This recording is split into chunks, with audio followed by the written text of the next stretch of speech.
ராணுவத்துக்காக அதிகம் செலவிடும் நாடுகள் பட்டியலில் 5வது இடத்தில் இந்தியா உள்ளது. ஸ்வீடன் நாட்டைச் சேர்ந்த ஸ்டாக்ஹோம் அனைத்துலக அமைதி ஆய்வு கழகம் வெளியிட்டுள்ள அறிக்கையில் கூறியுள்ளதாவது, 2025ஆம் ஆண்டில் இந்தியா தனது ராணுவ தேவைக்காக சுமார் 92.1 பில்லியன் அமெரிக்க டாலர்களை செலவிட்டுள்ளது.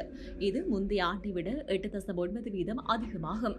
ஆபரேஷன் சிந்தூர் நடவடிக்கை, எல்லை பகுதியில் நிலவும் பதற்றம் ஆகியவற்றின் காரணமாக ராணுவம் தயார் நிலையில் வைத்திருப்பதை உறுதிப்படுத்த இந்தியா தனது பாதுகாப்பு செலவுகளை கணிசமாக உயர்த்தியுள்ளது. உலகளாவிய ராணுவ செலவினங்களில் இந்தியாவின் பங்கு 3.2% உள்ளது. 92.1 பில்லியன் அமெரிக்க டாலர்களை 2025இல் செலவிட்டு இந்த பட்டியலில் 5ஆம் இடத்தை இந்தியா பிடித்துள்ளது. இந்த வரிசையில் முதலிடத்தில் அமெரிக்காவும், 2வது இடத்தில் சீனாவும், 3வது இடத்தில் ரஷ்யாவும், 4ஆம் இடத்தில் ஜெர்மனியும் உள்ளன. அமெரிக்கா 1480 பில்லியன் அமெரிக்க டாலர்களையும், சீனா 336 பில்லியன் அமெரிக்க டாலர்களையும் ராணுவத்துக்காக செலவிட்டுள்ளது. ராணுவத்துக்காக அதிகம் செலவிடும் நாடுகள் பட்டியலில் பாகிஸ்தான் தற்போது 31வது இடத்தில் உள்ளது. இவ்வாறு இந்த அறிக்கையில் கூறப்பட்டுள்ளது.